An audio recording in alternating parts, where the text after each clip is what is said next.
IB7 news, आवाज नव्या युगाची।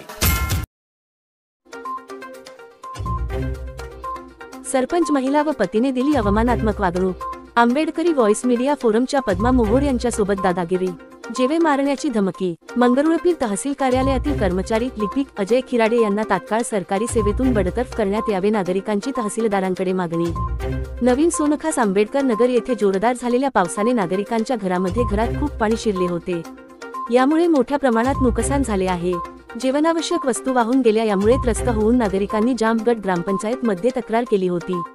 परंतु जामगड ग्रामपंचायतच्या सरपंच सुनीता खिराडे व त्यांचे पती शासकीय नोकरदार तहसील कर्मचारी लिपिक अजय खिराडे यांनी पीडित नागरिकांचे काहीही ऐकून न घेता उलट सामाजिक कार्यकर्त्या पद्मा मोहोड व नागरिकांना जीवे मारण्याची धमकी देऊन काय करायचे करून घ्या, मी तहसीलदार साहेबांचा राईट हँड आहे, अशी मुजारकीची भाषा वापरली। वास्तविक पाहता भारतीय ग्रामपंचायत कायद्यात ग्रामपंचायत अधिनियम 1958 च्या काही तरतुदी आणि ग्रामसभा या संकल्पनेच्या आधारावर महिला सरपंचांच्या पतींना ग्रामपंचायत कारभारात हस्तक्षेप करण्यास अप्रत्यक्षपणे मर्यादा येतात।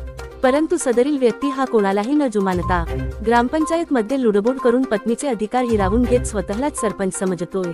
यामुळे तात्काळ या व्यक्तीला शासनाने बडतर्फ करावे, अशी सर्व नागरिकांच्या वतीने आमची मागणी आहे। लवकरात लवकर या व्यक्तीला बडतर्फ करण्यात यावे, अन्यथा आपल्या कार्यालयासमोर तीव्र स्वरूपाचे आंदोलन छेडण्यात येईल व याची सर्वस्वी जबाबदारी आपली राहील, अशा स्वरूपाचे निवेदन मंगरुळपीर तहसीलदार यांना पद्मा मोहोड, हेमा भगत, सुषमा मनवा, नम्रता मनवा यांनी दिले आहे।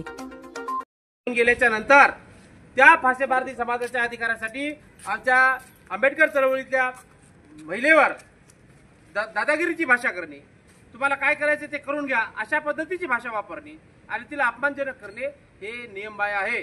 संघटने म्हणजे संविधानाच्या पलीकडला आहे। महिला सरपंच असताना महिलांनीच बोलायला पाहिजे, तिच्या नवऱ्याने त्याच्यात हस्तक्षेप करायला पाहिजे नाही।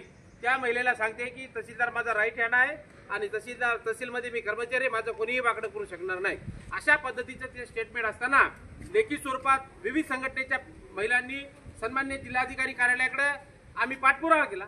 त्याच्यामध्ये स्पष्ट नमूद केलं की सुनीता खिराडे ज्या सरपंच आहेत त्यांचा जो पती आहे अजय खिराडे हा असं म्हणतो की माझं कोणी काही वाकडं करू शकत नाही, असं लेखी स्वरूपात आम्ही कलेक्टरला निवेदन दिलं। आज 4 दिवस झाले त्याच्यावर कारवाई झालेली नाही, त्याच्यावर कोणत्या पद्धतीची कारवाई झालेली नाही। मग खरोखर हा तहसीलदाराचा राईट हँड आहे का, असा प्रश्न विचारण्यासाठी आता उद्या आम्ही इथं पत्रकार परिषद घेऊन इथलच्या तहसील प्रशासनाला, इथलच्या महसूल प्रशासनाला, इथलच्या जिल्हा प्रशासनाला अशा पद्धतीचा प्रश्न विचारण्यासाठी आता आम्ही उद्या त्यांना विचारणार आहे। यापुढे आंबेडकर चळवळीतल्या कोणत्याच महिलेवर जर दादागिरीची भाषा केली तर अजिबात ती खपवून घेतल्या जाणार नाही नाही नाही। जय भीम। तेरे कॉलनी वाला तुम्ही म्हणता मॅडम याने चूप करू राहिला, त्याने चूप करू राहिला, ग्रामपंचायत आहे, माझ्या मीटिंग आहे इथं, पण आम्ही कसं मीटिंगला कोणाला बोलू देत नाही, पण तुम्हाला येऊ दिलं ना आम्ही आतमध्ये, त्यांनीच आम्हाला बोलावलं मीटिंग मध्ये, बोलावलं ते गोष्ट झाली तुमची खरं, पण आम्ही कसं वेळ लागतो पण एक गोष्टीला आम्ही नाही म्हटलं का, मी आम्ही असं सांगा आम्ही एकदम नाही म्हटलं नाही, आम्ही करतो ना, आम्ही करायला तयार आहे ना मॅडम।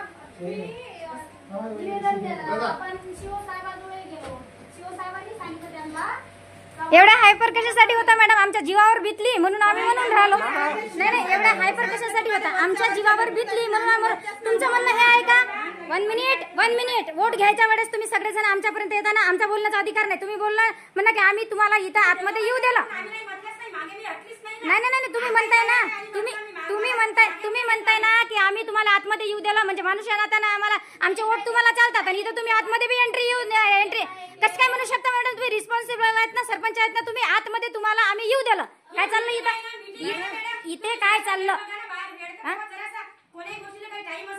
मग बोलावलं ना आम्हाला मीटिंग मध्ये, तुम्ही असं कसं काय म्हणू शकता, पण असं कसं म्हणू शकता तुम्ही की आम्ही तुम्हाला आतमध्ये येऊ दिलं, म्हणजे तुमचं म्हणणं हे आहे का की एखादा जीव गेल्यानंतर आम्ही कसं काय, एवढा कसं काय हायपर होता मॅडम, तुम्ही सरपंच आहेत ना, एवढा कसं काय हायपर नाही, एवढा कसं काय हायपर होता तुम्ही होऊ शकत नाही ना हायपर, तुम्ही लोकप्रतिनिधी आहेत ना, तुम्ही लोकप्रतिनिधी आहेत ना, तुम्ही हायपर नाही होऊ शकत ना, घटनेच्या येथून एक कलम आम्हाला बी माहित आहे, तुम्ही हायपर नाही होऊ शकत, हायपर जर आम्ही झालो ना तर मग बघा काय होईल, तुम्ही हायपर होऊ शकत नाही।